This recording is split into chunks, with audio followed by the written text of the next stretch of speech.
नमस्कार। आप देख रहे हैं चतरा की आवाज़। मैं हूं धीरेन्द्र कुमार भारती। चतरा जिले के सिमरिया थाना क्षेत्र में अवैध अफीम कारोबार के खिलाफ पुलिस को बड़ी सफलता मिली है।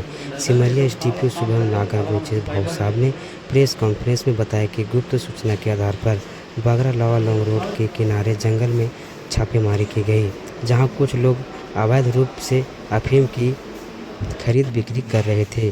पुलिस को देखते ही मौके पर मौजूद लोग भागने लगे। कार्रवाई के दौरान 2 आरोपियों को गिरफ्तार किया गया, जबकि एक आरोपी जंगल का फायदा उठाकर फरार हो गया। गिरफ्तार आरोपियों के पास से 1 किलो 113 ग्राम अफीम तथा 2 मोबाइल फ़ोन बरामद किए गए हैं। एसडीपीओ शुभम नागर गोचे भाऊ साहब ने बताया कि गिरफ्तार आरोपियों के विरुद्ध एनडीपीएस एक्ट के तहत मामला दर्ज कर आगे की कार्रवाई की जा रही है। आरोपी की गिरफ्तारी के लिए लगातार छापेमारी अभियान चलाया जा रहा है।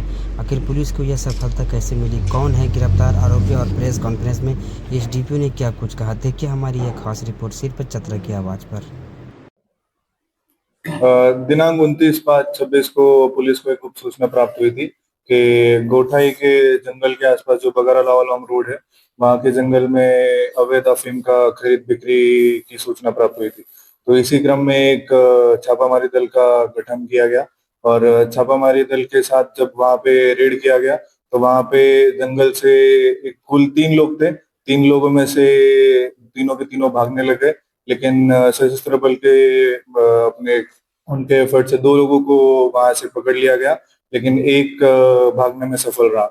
और जो 2 लोग पकड़े गए थे उनका नाम पता पूछने पे उन्होंने बताया कि एक का नाम था राजू गंजू और दूसरा का नाम था रामदेव गंजू। दोनों भी लावालौंग के रहने वाले हैं। और जो भाग गया उससे सख्ती से पूछताछ करने के बाद इन दोनों ने बताया कि जो भाग गया उसका नाम है सरफराज खान। तो सरफराज खान एक तरह से इसमें मतलब खरीदी करने के लिए आया था अफीम का, और ये जो 2 लोग थे ये लोग बिक्री के लिए आए थे। अब उनके पास से जो अफीम बरामद हुआ है उसका कुल वजन था 1 किलो 113 ग्राम और 2 ओप्पो मोबाइल कंपनी का फोन जब्त किया गया है। और इसी क्रम में सिमरिया थाना में कांड नंबर 9926 दर्ज किया गया एनडीपीएस धारा के अंदर और आगे की कार्रवाई की जा रही है। तो कितना मात्रा में अफीम की कुल मात्रा है 1 किलो 113 ग्राम। अनुमानित किया 5.25-6 लाख के आसपास। जी कहाँ सप्लाई करनी है, किसको सप्लाई कहाँ करनी है? ये लोकली हैंड ओवर होता है और फिर यहाँ से आगे फिर बिहार नहीं तो उत्तर प्रदेश जाता है। कुछ कुछ लोग हैं जो फिर लावालौंग से इकट्ठा करते हैं यहाँ पे, और फिर जब बल्क में हो जाता है, जैसे 10-15 किलो अफीम जब बल्क में हो जाएगा इकट्ठा, तो फिर यहाँ से फिर वो यूपी नहीं तो बिहार भेजा जाता है। सरफराज खान का हम पता कर रहे हैं, उसके बारे में हम जानकारी ले रहे हैं, और क्योंकि इन दोनों को भी पूरा डिटेल वो लोग बताते नहीं है, तो इसी क्रम में हम आगे की जानकारी कर रहे हैं। सीडीआर की डिटेल्स जो आ जाएंगे उसके आगे की क्लैरिटी और आ जाएगी। लगातार कार्रवाई हो रही है, इसके बावजूद भी तस्कर बाज नहीं आ रहे।